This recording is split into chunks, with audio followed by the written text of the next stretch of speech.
Hi, everyone. We finally got on. That was a little tough getting on there, but we are live now. And welcome for all of you who are either live, listening to us live, or are coming to us after it's published and I may be in bed or gone. So welcome wherever you are, whatever day it is, and thank you for being here. Had a little trouble getting on the internet today, but it looks like we finally got on. So here we go. We're going to take today's question to Philip a little bit deeper. A couple of weeks ago, one of you asked about what's going on and how can we deal with it, et cetera, et cetera. So I asked Philip about the division and what we can do about it. So we're going to get his response to that. We will also, Philip, by the way, is my spirit guide. For those of you who are new to this channel, thank you so much for coming. And thank you for telling your friends. Let's grow the love. We'll also get a message from one of my books. It's The Master's Book of Answers by Phillip. Yes, it is available on Amazon. And it's an oracle book. Each page has a different wisdom on it. And so later on, we'll just flip through the book and we'll think left page, right page, and we'll see how your intuition is working. And we will get a message from Philip. I do want to let you know there are still a few openings for this particular workshop. If you're interested, it's Awakening to Your Deeper Intuition. It is a very intensive weekend, and we also laugh a lot, so we do have some fun. People have asked me if I would do this as a webinar. It can't be done as a webinar. It goes much too deep, and I want to make sure we keep you safe. So before I forget, I've got the calendar here, and this is for February the 9th to the 15th. February the 9th to the 15th. I believe that is the 6th or 7th week. I'm not sure. It's on the information below. It's on the title. And I can't see the title right now. And honestly, I don't remember 6th or 7th week. But I'm thinking maybe 7th. Anyway, it is February the 9th to the 15th. I rattle on, don't I? So let's get right in. It was a very busy week in the U.S. Impeachment, acquittal without any witnesses or strange trial. Anyway,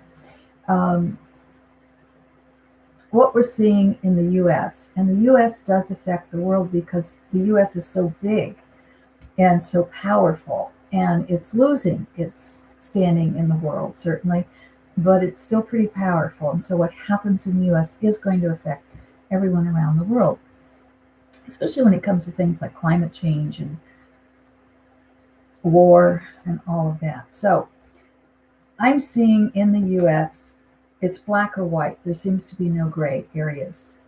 And I was wondering, why is that? What's going on there? So I asked Philip, and I said to Philip, as you and many have noticed, a division among many, that's what Philip said. I asked Philip, why is this division? I've noticed that the middle seems to be disappearing. Everything seems to be either black or white, was my comment to Philip. And would you please address this as to why this is taking place and what, if anything, we need to do about it? And here's Philip's answer. As you and many have noticed, the division among many in the country where you live, as well as other countries, is growing wider. This will become even more noticeable over the next several months. You have also noticed the raising of voices. This creates drama. The theatrics keeps people in the drama. It pulls them in.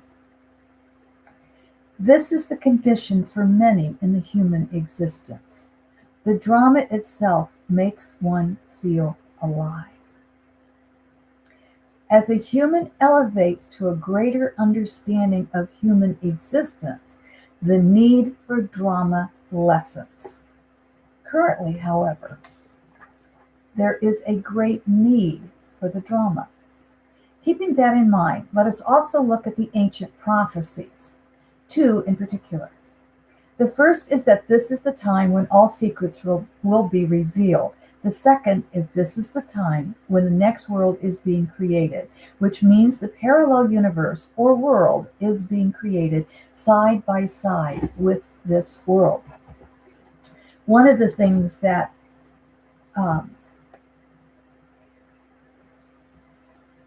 I don't know that I can teach this over. I'm going to just stop for a moment and talk about that parallel world. And one of the things that I don't know that I can teach it over a video, but I'll look at that. Um, is we can look at those different worlds and we can experience them. So if you want to experience them, what you might want to do is go into a meditation, visualization, and think about just any situation. Think about walking into a grocery store. Your normal reaction when you're driving and then you get out of the car and you walk through the parking lot and you're walking into the grocery store. Maybe it's snowing or raining or maybe the sun's out. Just any type of thing like that you want to imagine. Then put that aside and imagine it with anger. Imagine everybody's being mean and cruel and there's a lot of anger taking place. Now put that aside and imagine the same scenario in this deep place of beautiful love, wonderful love, pure love. Everybody's happy and smiling. This is the world, this third world, is sitting side by side with the world we live in. And we can move into either world 2 or world 1 or world 3 and bring that into the world where we exist on a day-to-day basis. Is it easy? It's pretty easy to fall into world 2 with all the anger. That's actually easier than to fall into the world 1 because of all of our conditioning, because our brains allow us to take that all in that way. So we have to reprogram our brains through our heart emotion and through bringing in that intuitive quantum physics mind, that collective consciousness, bringing that into our daily consciousness and daily change our thoughts and through our emotions so we can live more in that parallel world that is love and kindness. And we can do this. And as we do this individually, it starts creating this for the whole. However, back to what Phillip is talking about with the division itself. Both of these prophecies are going to create a deal of drama. The first prophecy is all the secrets will come out, and the second prophecy is the parallel worlds. Think about the first. That's when all the secrets will come out. Not everyone wants their secrets told, especially if they're in the limelight and their secrets would be harmful to them or their standing. In trying to keep the secrets, more drama is created. Now let's look at the second prophecy. Need we say how much drama this causes? One world is clinging to what it knows. Even if this is unpleasant, humans hold fast to that which they think is familiar. Those who are moving away from the drama are finding peace. They are not bothered less, or not. They are bothered less, or not at all by the division. I can't say I'm there yet. I do my best to live in that third world, but I am still bothered by the division. The political arena, and this I think is really important, the political arena is merely a play of the symptoms. I'm going to repeat that. The political arena is merely a play of the symptoms. The carnage being reaped by those in power against the people and planet has been rehearsed over and over backstage, where but a few are paying attention.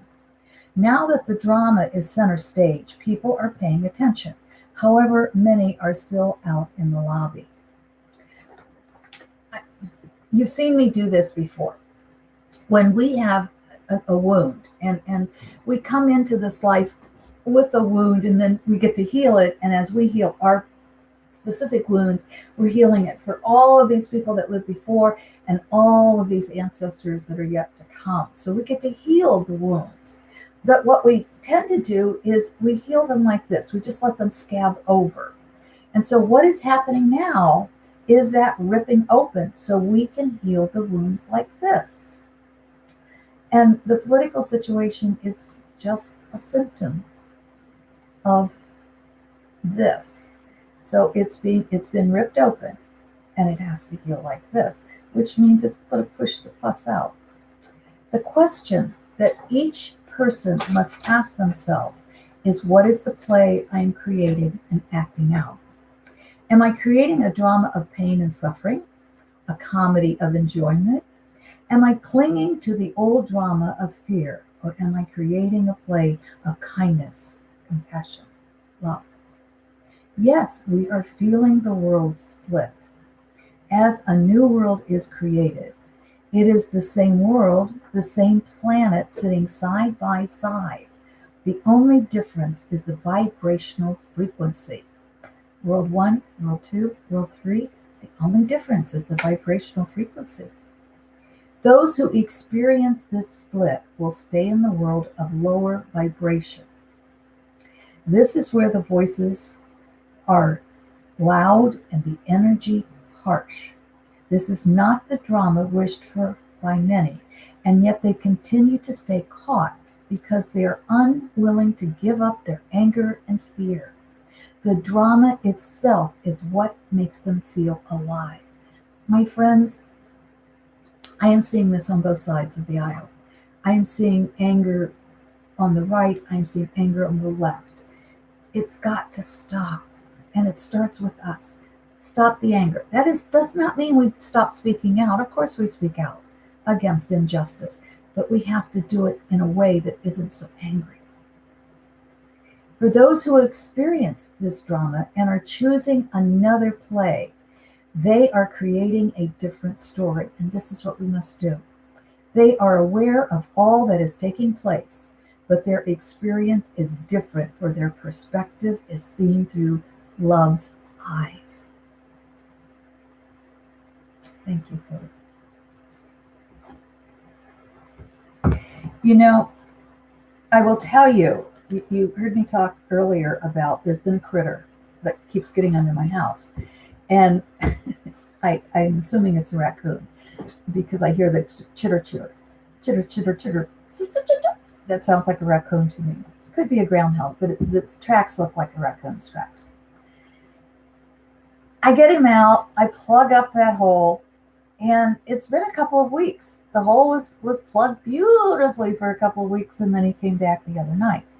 And when he came back, I woke up, and I recognized I felt a shift in me.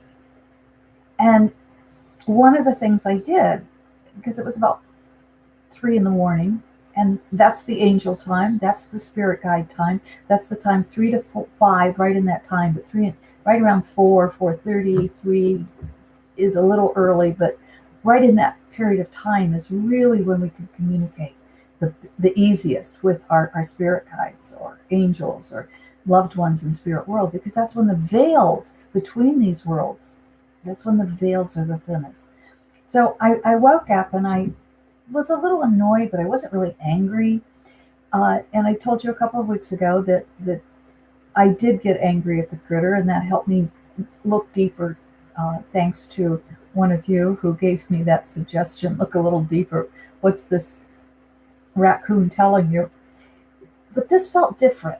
And so I just started journaling, and I talked to Phillip, and then I kept talking to Phillip about my personal life. And I learned so much, and I felt a shift in me. And I have to tell you, this is a perfect time for the shifts in all of us to let go. And so that raccoon helped me let go of some old anger and fear. And also now he came last night to tell me, you know what? You made the shift. You've let it go. So thank you, raccoon, for waking me up.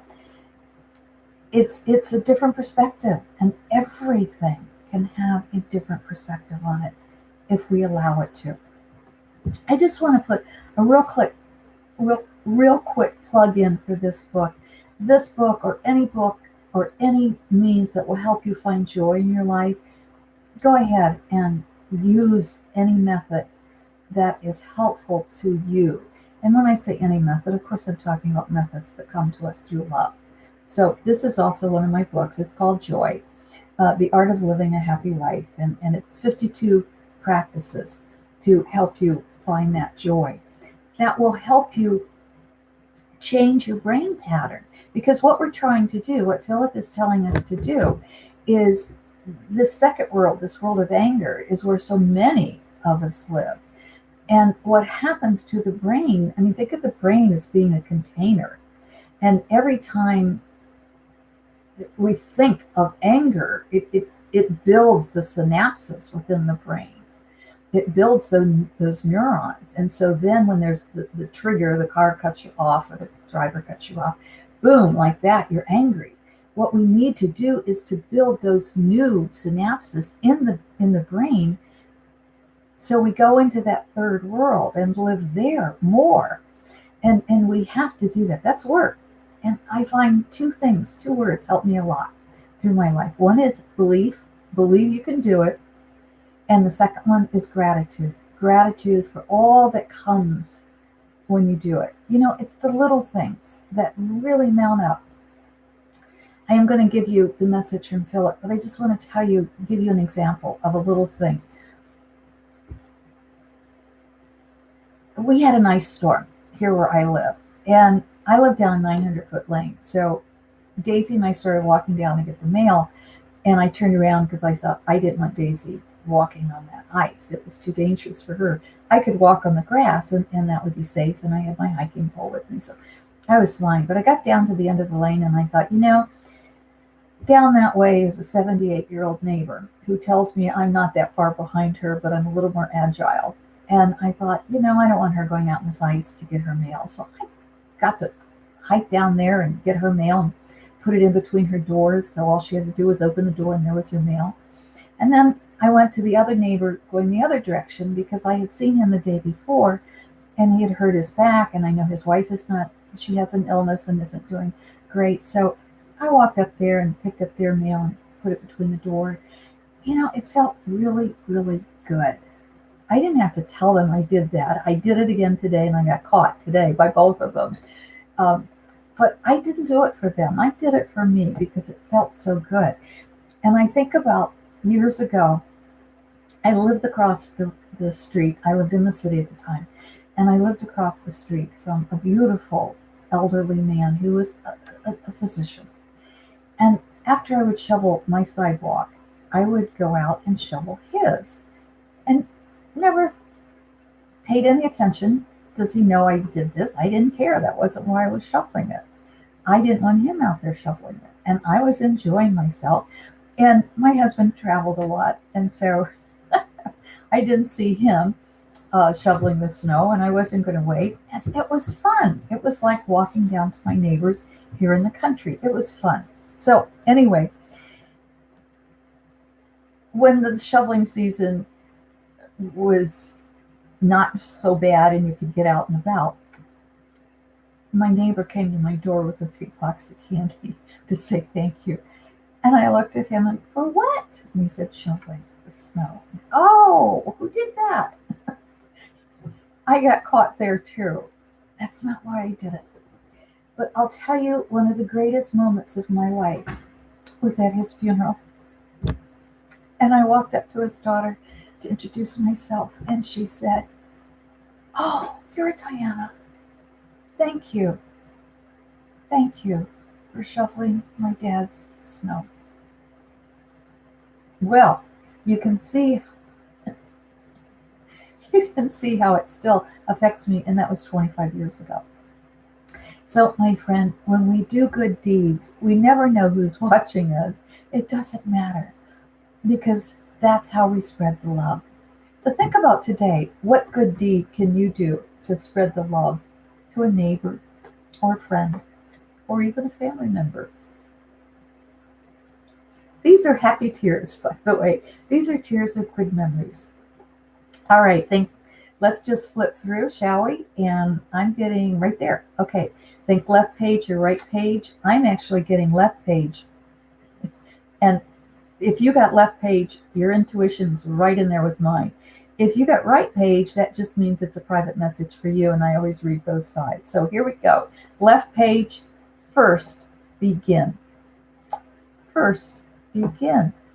I love that, because in order to have more of this third world, this third dimension in our first world, We've got to first begin.